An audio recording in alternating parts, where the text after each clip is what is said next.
Hey, I had thoughts on the new Army rifle, so I figured I would do a little video. Basically, e- everyone is all like, "Ooh, the new rifle" or whatever, and why are they doing this? What are they going to replace with it? Are they going to replace the M4? Are they just making it a fucking sniper rifle? What is this thing? Yada yada yada. So the U.S. Army or U.S. military in general is buying this gun to replace the M4, in my opinion.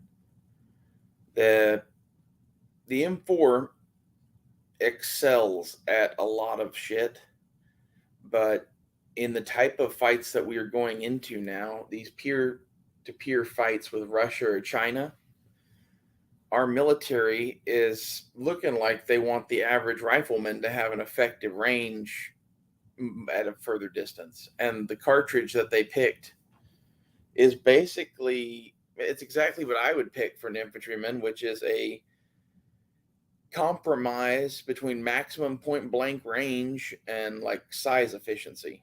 So they went with a 308 ish sized caliber in 6.8, which is good. And a lot of people be like, well, why not 6.5? Why 6.8? Well, this is also their general machine gun cartridge now, general purpose machine gun cartridge, and they need that to do certain things. And one of those things is bullets in a general purpose machine gun have payload. So, like, you can have incendiary, or you can have tracer, or you can have X, Y, or Z. And like a smaller bullet, like a 22, doesn't have as much payload as like a 30 caliber does. So they went 6.8 over 6.5. I'm guessing for payload for the machine gun. But the rest of the cartridge is just making it like as fast as we can fucking make it. And I think that's dual purpose. A, speed kills armor, and we're planning on fighting armored adversaries. So we want a fucking badass speedy cartridge for that, right? The next thing is maximum point blank range. Uh, for those not in the know, is basically the maximum range that you can just put your sights on the target and pull the trigger pretty much. Like, so in the flight path of a bullet, right? At the muzzle, it's going up, right? And you are sighted in, you're zeroed for a certain distance. And that bullet is going to cross back down over the center line of the barrel, basically, at whatever that distance is. And it'll continue going down after that. Well, the path of the bullet in between your muzzle and wherever you have it zeroed at, uh, the variation between you know that zero and where that bullet is in the flight path is maybe an inch to a few inches depending on the caliber and shit. So like if you're shooting at a human being, it doesn't matter. And then past your zero, about like 100, 200 yards depending on the caliber, uh, you're also still within a reasonable accurate distance, couple inches. So maximum point blank range is usually for like 308, 300, 400 yards, something like that. And this gun that they've built has a maximum point blank range of question mark. I don't honestly don't know, but it's a laser beam and it's made just to shoot as far as possible, as I can tell, as accurately as possible, which is pretty cool. Like, honestly, I think this is the coolest infantry rifle to be developed in a long time, mainly because of the ammunition. Everyone is all focused on the rifle, and the rifle is kind of like pointless, in my opinion. The rifle, technology wise, is no different than the AR.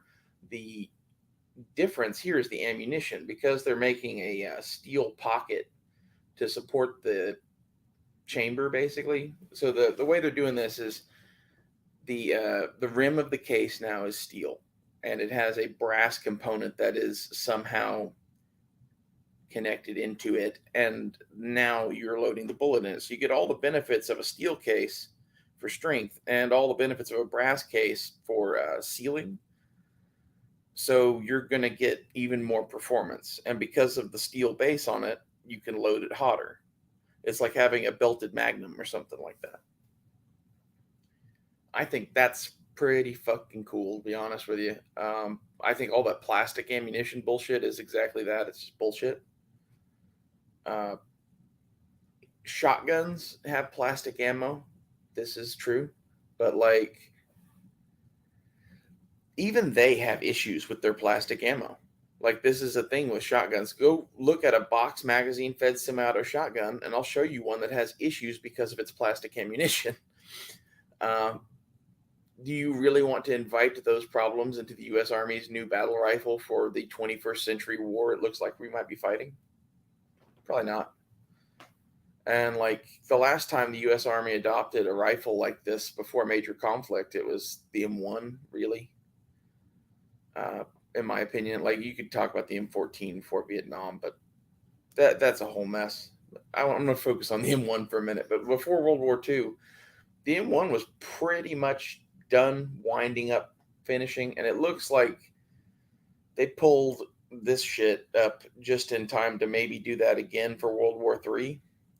And if so, I don't know how we're going to spend the money to buy all of these SIG rifles because of the fucking financial shit going on. That should be fun to watch.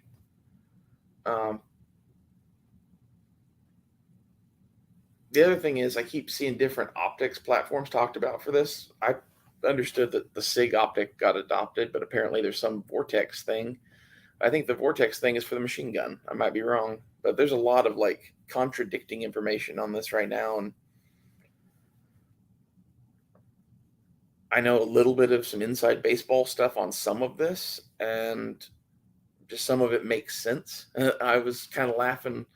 It was a week or two ago watching CRS Firearms because like just about everything he fucking said was wrong, and it's all because of the inside baseball stuff that he doesn't fucking know. Like the U.S. Army has been shopping for some sort of way to get a longer effective range and not give up reliability or anything else for a long time. This has been going back all the way to like the Project Spew days in like the fucking 60s and 70s where they were trying to like, pack multi projectiles into, one 308 case to make it like have a shotgun effect at longer ranges and shit.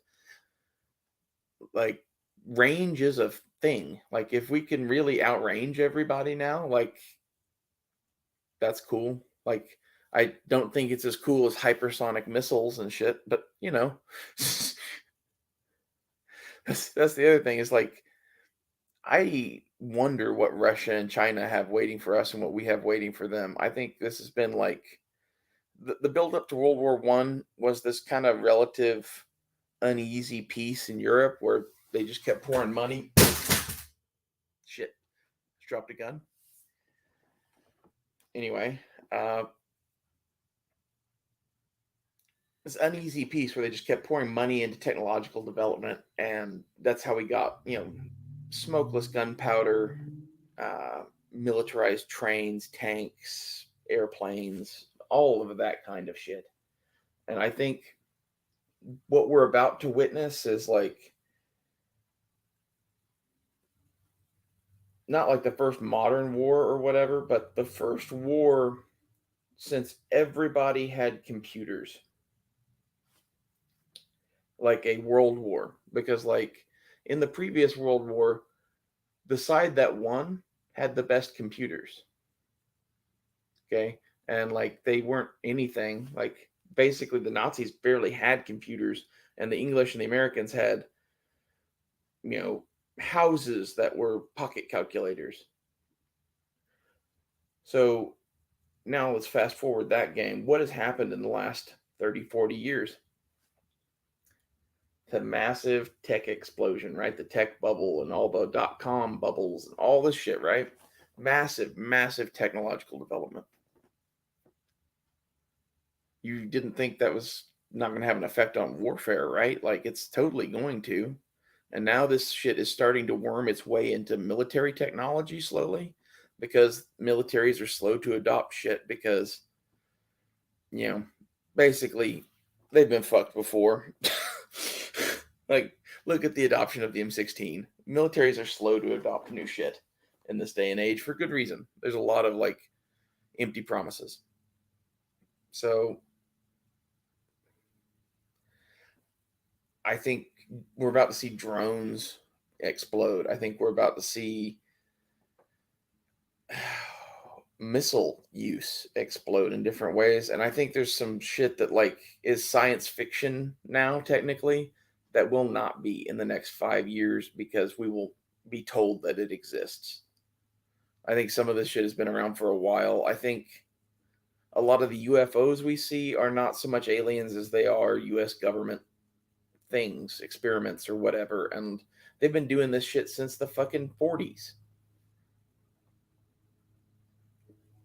It concerns me greatly that we could fucking see Star Wars happening in America in our lifetime or some shit. Anyway, but the new SIG M5 rifle is fucking cool, eh? Uh, the part that I think is funny is China was putting out their new rifle and acting all superior and whatever, and I'm almost sure that the U.S. military just adopted the SIG just to show up China. Like we're having a propaganda war of weapons right now with fucking China and Russia live on YouTube for the whole world to see. It's kind of weird. Like it's been going on for a while. Don't get me wrong. This is nothing new, but it has increased in the rate of technological development a lot since COVID. Let's just put it that way. Well, I hope this was interesting to someone. It's just rambling, but thanks for watching.